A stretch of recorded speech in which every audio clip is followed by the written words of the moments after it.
ஜெயலலிதா ஆடு வெட்டக்கூடாதுன்னு சொன்னாங்களான்னு கேட்டார். இப்ப என்ன ரெக்கார்ட்ல இருக்கு, எடுத்து பாருங்க. இல்லைங்க, அவங்க சொல்றதை சொன்னீங்கன்ற நான் கேட்கல, நான் சொன்னாங்களான்னு கேட்கல. சட்டமே வந்துச்சு, அதுக்கப்புறம் அதை வாபஸ் வாங்கினாங்க. ஆடு மாடு வெட்டக்கூடாதுன்னு நீதிமன்றம் ஒன்று சொல்றாங்க. சரி, இந்த அரசு என்ன பண்ணிச்சு தெரியுமா? நீதிமன்றத்தில் செயல்பாட்டு வரவறிக்கை தாக்கல் செய்கிறார்கள். காவல்துறையை வைத்து, ஆயுதம் தாங்கிய காவல்துறை, உளவுத்துறை உள்ளிட்டவர்களை வைத்து நீங்கள் கொடுத்த தீர்ப்பை நாங்கள் கவனமாக நிறைவேற்றியிருக்கிறோம், சிலரின் மீது வழக்கும் பதிவு செய்திருக்கிறோம் என்று சொல்கிறார்கள். இதை இஸ்லாமிய அமைப்புகள் அத்தனையும் கண்டிக்குது. நீங்க சமூக நீதி பேசுறீங்களா? ஐயுஎம்எலுக்கு அமைச்சர்கள் இடம் கொடுப்பதல்ல சமூக நீதி. பக்ரீத் அன்றைக்கு அவர்களுக்கான கூட்டு குர்பானி கொடுப்பதை நீங்கள் நீதிமன்ற உத்தரவை சிறமேற்கொண்டு அதை நாங்கள் தடை செய்து விட்டோம் என்று நீங்கள் நீதிமன்றத்தில் வரைபாட்டு செயல்வறிக்கை தாக்கல் பண்ணீங்க. நான் சும்மா ஏனோதானெல்லாம் பேசல, சரியா? ஃபேக்டா பேசுறேன். அப்ப இதை எங்க கொண்டு போய் வைப்பீங்க? சரி, இவங்களை ஆதரித்து பேசக்கூடிய விஜய் முதலமைச்சராக வேண்டும் என்று பதிவை வெளிப்படையாக பதிவிட்ட, தொடர்ந்து தலித் சமூக மக்களினுடைய உரிமைகளுக்காக பாடுபட்டு வரக்கூடிய தலித்திய செயற்பாட்டாளர் என்னுடைய நெஞ்சிற்கினிய நண்பர் எவிடன்ஸ் கதிர் பகிரங்கமாக குற்றம் சாட்டுகிறார். இவங்க கூட்டணி அமைச்சரவையில் இருக்கக்கூடிய சமூக நீதித்துறை அமைச்சர், ஆதி திராவிட நலத்துறை இன்னைக்கு சமூக நீதித்துறை மாற்றிருக்கிறாங்க, அமைச்சர் என்னுடைய நண்பர் வன்னியரசு அவர்கள் ஆணவ படுகொலைகளுக்கு எதிராக சட்டம் இயற்றுவதற்கு முயற்சி செய்து வருகிறார். ஆனால் தாவேக அரசு ஒத்துழைக்க மறுக்கிறது என்று பகிரங்கமாக குற்றம் சாட்டினார். நீங்க இதுவரைக்கும் யாராவது பதில் சொல்லியிருக்கீங்களா? அதுக்கு பேருந்துகள் எல்லாம் பயணிக்க தகுதி இல்லாமல் இருக்கிறது, போய் பார்ப்போம். சென்னையில் வேண்டாம் சார், ரேண்டமா பஸ் ஸ்டாண்டில் கேமரா போடுங்க சார், ஒரு 20 பஸ் 30 பஸ் வரட்டும், எடுப்போம். எல்லாத்தையும் நீங்க இந்த 40 நாளா மாத்தின பஸ்ஸா? எப்படி சொல்றீங்க? உங்க போக்குவரத்துறை அமைச்சருக்கு தமிழ்நாடு அரசு வால்வோ பஸ் விட்டதே தெரியல கடந்த ஆட்சி காலத்தில். அந்த இளைஞர் கேட்கிறாரு, வால்வோ பஸ் வரல. வால்வோ பஸ் நீங்க பிரைவேட் போய் கேளுங்கன்னாரு.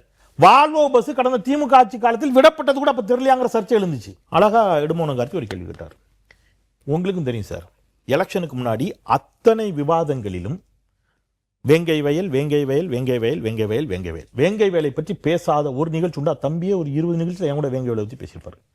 நான் மதிக்கிறேன் அந்த உணர்வை. வேங்கை வயலில் உண்மையான குற்றவாளிகள் வேறு சிலர், கடந்த திமுக ஆட்சி உண்மையான குற்றவாளிகளை காப்பாற்றி விட்டது அப்படின்னு தலித்திய செயற்பாட்டாளர்களும் குற்றம் வைத்தார்கள். அதே குற்றச்சாட்டை தாவேகாவும் மேடைக்கு மேடை பேசிச்சது. இப்போ 60 நாளில் உண்மையான குற்றவாளிகளை நீங்கள் ஏன் கண்டுபிடிக்கல நான் கேட்கவே மாட்டேன், அது சாத்தியம் இல்லை. ஒரு ஸ்டேட்மெண்ட் கொடுங்க, வேங்கை வயல் விவகாரத்தில் உண்மை குற்றவாளிகள் கண்டறியப்படுவார்கள். சார் நான் இன்னைக்கு எழுதி தந்துடுறேன் சார், அவர் சொன்ன மாதிரி நானும் சொல்றேன்.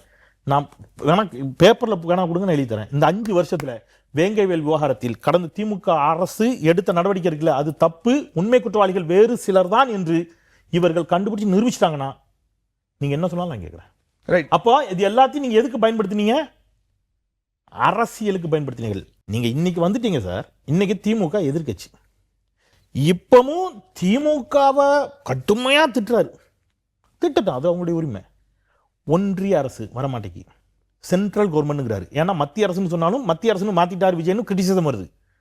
ஒன்றிய அரசுன்னு சொல்றதுக்கு பயமா இருக்கு. அப்போ சென்ட்ரல் கவர்மெண்ட்ங்கிறாரு நேற்று. ரொம்ப அதெல்லாம் என்ன இங்க நாங்க என்ன விவரம் தெரியாம இருக்கோமா? மோடின்னு ஒரே ஒரு வார்த்தை சொல்லியிருப்பாரா வாயிலிருந்து? மோடி அரசே. இப்ப நான் பேசும்போது நீங்க அவர் பேசிட்டு இருக்காரு, நான் டிவி இதில் பார்க்குறேன், உங்க புதிய முறையில் பார்க்குறேன். கர்நாடகம் தெளிவாக சொல்லுகிறது, காவிரியில் தண்ணீர் தர முடியாது. நான் கடந்த சுற்றுல என்னெல்லாம் விமர்சனம் வச்சேன், எதுக்காவது ஒன்றுத்துக்கு சரியா பதில் வந்திருக்கா? ஏன் மேகதாது விவகாரத்தில் காங்கிரஸை நீங்க கண்டிக்கல? அவன் தண்ணீரே நீங்க கேட்கலன்னு சொல்றான். யாரு? கர்நாடக அரசு கவர்மெண்ட் அமைச்சர் சொல்லுகிறார், தண்ணீர் தமிழ்நாடு கேட்கலன்னு. நாங்க கேட்டோம், இந்த எழுதியிருக்கோம், நீங்க ஏன் தரல?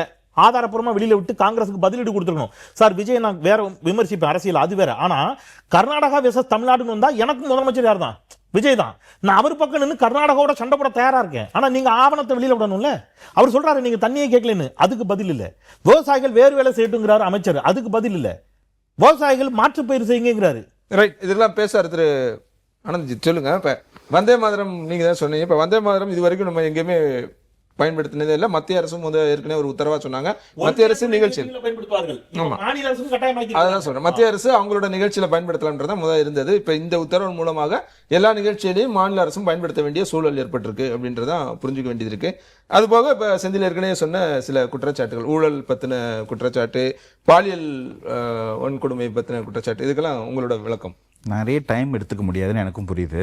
ஆனா நிறைய கேள்விகளும் இருக்கு, அதையும் புரிஞ்சுக்கோங்க. எனக்கு ஒரு கேள்வியா சின்ன குறிப்பிடு, ஆளுங்கட்சியா இருக்கிறது எவ்வளவு கஷ்டம் இப்ப புரியுதா தம்பி? ஆளுங்கட்சியா பொறுமையா இருக்கிறது எவ்வளவு ஈஸி நீங்க பாருங்க. நான் பாருங்க எவ்வளவு பொறுமையா 3 பேரோட பேச்சும் கேட்டு. எனக்கு என்னன்னா இப்ப அண்ணன் ஒரு வார்த்தை சொன்னாங்க, வந்தே மாதரத்தை பாடு இவ்வளவு பெரிய தப்பு பண்ணிட்டீங்களேன்னு. திரும்பவும் சொல்றோம், தாவேக்கு அங்க கொடுத்த ரெக்வஸ்ட் தமிழ் தாய் வாழ்த்தை முதன்மையா கொடுங்க எங்களுக்கு. அது இன்னைக்கு நடந்திருக்கு. அதை பாராட்டுறதுக்கு அண்ணனுக்கு மனசு இல்லை. கேள்வி என்னன்னா, வந்தே மாதரத்தை நாம கேட்கல. இப்போ இதோட முடிஞ்சிருமா, கொடுத்தது அப்படியே வாங்கி போறோமான்னு கேட்டா திரும்ப நம்ம இதுக்காக போவோம். கோர்ட்டுக்கு போக முடியுமா, கோர்ட்டுக்கு போவோம் இல்லையா, திரும்ப வந்து யூனியன் கவர்மெண்ட் கிட்ட பேச முடியுமா, பேச போறோம். இதோட முடிவில்லை. ஆனா தாவேகா கவர்மெண்டோட அந்த மோடஸ் ஆப்பரண்டி இருக்குல்ல, இதை முதல்ல நீங்க பார்க்கணும். இதை வந்து அங்கீகரிக்க போறதே கிடையாது DMK. It's okay. On the other hand இதுல டபுள் ஸ்டாண்டர்ட் ஒன்று எடுக்கிறாங்க திமுக. அண்ணன் செந்தில் என்ன சொன்ன எல்லாத்துலயும் டபுள் ஸ்டாண்டர்ட் இருக்கு. ஒரு டபுள் ஸ்டாண்டர்ட் சொல்லட்டுங்களா? மார்ச் 7ஆம் தேதி 2026, இப்போ ஒரு 4 மாசத்துக்கு முன்னுக்க chief justice of Madras high court swearing in ceremony நடக்குது. அந்த செரிமனியில் அன்னைக்கு இருந்தக்கூடிய லா மினிஸ்டர் ஐயா ரகுபதி இருக்காங்க. அதுல முதலில் பாடப்பட்டது வந்தே மாதரம், 2வதாக பாடப்பட்டது தேசிய கீதம், 3வது இடத்துக்கு தள்ளப்பட்டது தமிழ் தாய் வாழ்த்து. காணொலி தரேன், அப்படியே சேர்த்து போடுங்க. அன்னைக்கு திமுகவும் பேசல, அண்ணன் செந்தில்வேலும் பேசவே இல்லை. செந்தில்வேல் அண்ணன் ஒரு நடுநிலையான நெறியாளர்னே நம்புறேன். பேசி முடிச்ச நான் சொல்றேன், அன்னைக்கு அதை பத்தி பேசவே இல்லை. சரி, அது அப்படிதான் ஆகுது. அங்க முதல்வர் இல்லைன்னு வச்சுக்கலாம். அதுக்கு அடுத்த ஈவெண்ட்ல கவர்னர் ஸ்வேரிங் இன் செரிமனி 5 நாள்ல மார்ச் 12ஆம் தேதி நடக்குது. இப்ப இருக்கக்கூடிய ஐயா அர்லேக்கர் வந்து பதவி இருக்கிறாங்க. அப்பவும் முதலில் வந்து தேசிய கீதம், 2வது தமிழ் தாய் வாழ்த்து. இது ரெண்டுத்தையும் தாண்டி தமிழ் தாய் வாழ்த்தை கொண்டு வந்து முதல் இடத்துக்கு வச்சிருக்குது நீ தாவேக்கா. இதை ஏன் இந்த இடத்த நீங்க இவ்வளவு டபுள் ஸ்டாண்டா பாக்குறீங்க எனக்கு புரியல. அண்ணன் இடுமானம் காட்டி ஒரு கேள்வி கேட்கிறாங்க. நீங்க வந்து காஸ்ட் பேஸ்டு சர்வே வந்து காஸ்ட் பேஸ்டு சென்சஸ் எடுத்தாதான் எடுப்பீங்களே, இது என்ன லாஜிக்? அதுதான் என்ன லாஜிக்கே. காஸ்ட் பேஸ்டு சென்சஸை எடுக்க போறோன்னு ஒன்றிய அரசு நமக்கு வாக்குறுதி கொடுத்துருச்சு. அது காஸ்ட் பேஸ்டு சென்சஸா தான் வரப்போகுதுன்றது இன்னைக்கு அபிஷியல் ஆகி போச்சு. உங்களுக்கு தெரியும் அந்த நியூஸ். அந்த சென்சஸ் எடுக்கும் போது தான் கூட சர்வே எடுக்கணும். எதுக்கு அந்த சர்வே எடுக்கிறதுனா, இன்கேஸ் அந்த டேட்டா பயஸ்டா இருந்துச்சுன்னா, அந்த டேட்டா ஏதாவது மேனிபுலேட் ஆச்சுன்னா நமக்கு தெரியணும். இப்போ தனித்தனி எக்ஸசைஸா இதை பண்ண முடியுமா? இப்போ அவங்க எடுக்க போற வச்சுக்கோங்களேன், அவங்க சென்சஸ் எடுக்க போறது இல்லைன்னு சொன்னாங்கன்னா இமீடியட்டா பீகார் மாதிரி கர்நாடகா மாதிரி நம்ம சர்வே எடுக்கலாம். சென்சஸ் எடுக்க போறாங்க, அதுக்கு ஒரு காஸ்ட், ஹியூஜ் காஸ்ட் இன்வால்வ்மெண்ட் இருக்கு. கூடவே சர்வே எடுக்க போறோம் தமிழக அரசு. அப்போ இது வந்து கிராஸ் வெரிஃபைபிள் டேட்டாவா இருக்கும். அதை எடுக்க போகாத கவர்மெண்ட்டை கேட்கவே இல்லை. எடுக்க போறோம், கூட சர்வேவும் வரப்போகுது, குவான்டிஃபைபிளா இருக்க போகுது, ரெண்டும் கம்பேர் பண்ண முடிய போகுது. ஏன் அதை கேட்க மாட்டீங்க? குதிரை பேரம் அண்ணன் செந்தில் என்ன சொல்றாங்க. ஒரே ஒருத்தருக்கு, அது வந்து ஜெகத் ரட்சகன் அண்ணனோட பையனா இருந்தாலும் சரி, விஜயபாஸ்கர் ஸ்கொயரா இருந்தாலும் சரி, தாவேக்காலன்னு இந்த ஆஃபர் கொடுக்கப்பட்டது. எம்எல்ஏ சீட்டு, வாரியம், மந்திரி பதவி, பணம், ஸ்வீட் பாக்ஸ், ஏதாவது ஒண்ணு. அந்த எந்த இடத்துக்காக நாங்க போனோமா? கட்சிக்குள்ள கோடி கணக்குல லட்ச கணக்குல வந்து ஆதாயம் இல்லாம தான் அவங்க சேர்ந்திருக்காங்களா? மத்த 25 லட்சம் பேர் போல சேர்ந்திருக்காங்க. அப்ப நான் கேட்கிறேன் திரும்ப, அந்த கட்சிகள்ல சேர்ந்த எல்லாரும் ஆதாயத்தோட தான் வந்தாங்களா? அதனாலதான் உங்களுக்கு அந்த கண்ணாடி, அண்ணன் நான் வரேன் உங்ககிட்ட, அந்த கண்ணாடி போட்டு பாக்குறதால தான் உங்களுக்கு அப்படி தெரியுதா? நான் சொல்றேன், திமுக ஒரு தீய சக்தி, அதிமுக ஒரு தீர்ந்து போன சக்தின்னு 2 பேருக்கும் ஒரு பகை இருக்கு. இத்தனை வருஷமா 50 வருஷமா, ஏன்னா உங்க வயசுக்கும் சரி என் வயசுக்கும் சரி நம்ம பார்த்தது எதுன்னு, திமுக ஒரு டீமா இருந்ததுன்னா அதிமுக ஒரு டீம், வேடிக்கை பார்த்து நம்ம இப்படிதான் வளர்ந்தோம். இன்னைக்கு 2 பேரும் சேர்ந்து ஆட்சி அமைக்கிற இடத்துக்கு போறாங்கன்னு கூட்டணி கட்சி தலைவர் எல்லாரும் சொல்லும் போது உங்களுக்கு ஒவ்வுமா? நமக்கு அது அந்த கட்சிக்குள்ள இருக்கிற ஒரு தலைவருக்கு அது உறுத்தம். இந்த அரசியலுக்கா இதே எம்ஜிஆர் கை பிடிச்சு நான் கத்துக்கிட்டேன், நான் இருக்க மாட்டேன்னு சொல்றான். அவருக்கு அந்த உரிமை இல்லையா? லட்சக்கணக்கான தொண்டர்கள் போல அவரும் வந்து அந்த கட்சியில சேராரு, அவருக்கு அந்த உரிமை இல்லையா? திரும்ப நீங்க 5 வருஷம் இருந்தீங்களே, கன்விக்ட் பண்ணாம என்ன பண்ணீங்க நீங்க?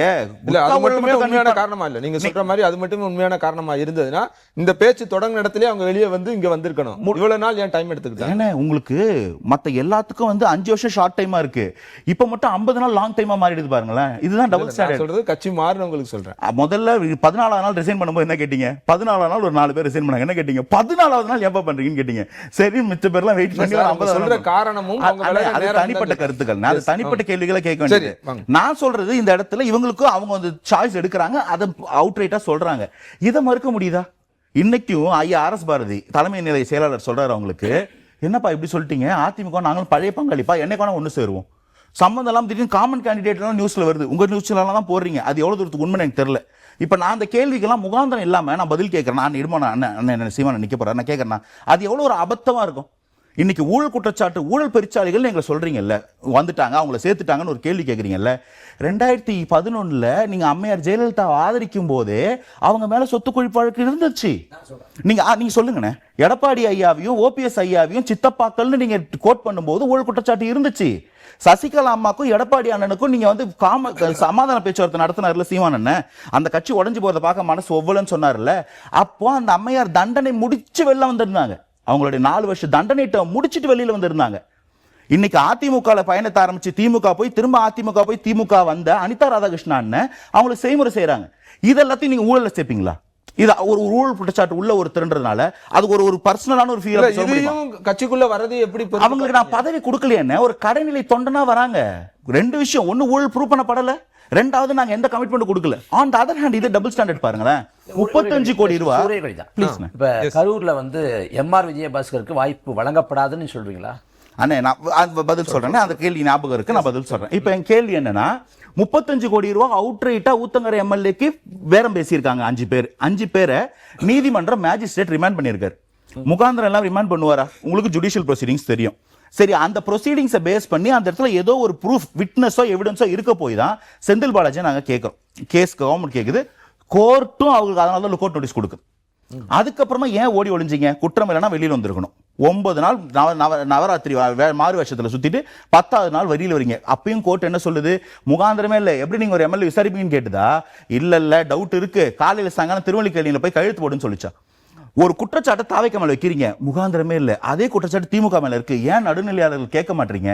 இப்ப அண்ணன் ஒரு கேள்வி கேட்டாரு, நீங்க இந்த மாதிரி அவருக்கு சீட்டே கொடுக்க மாட்டீங்களான்னு. 2 பதில் சொல்றேன். முதல்ல வந்து அதை சொல்றதுக்கான திராணி எனக்கு கிடையாது.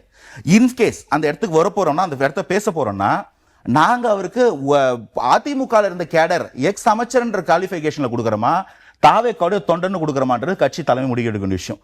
ஆனா இந்த இடத்துலயும் நாங்க யாரும் ஒரு சொந்தக்காரங்களுக்கு கொடுக்கலனே. ஒரு துணை முதலமைச்சரா வந்து ஒரு பையன், எங்க வீட்டில் பிறந்த பையன்ற ஒரே காரணத்துக்காக கொடுக்கல. எம்பி சீட்டு ஒரு மாவட்டத்துறை அமைச்சராக இருக்கிற ஒருத்தருக்கு பையனை கொடுக்கல.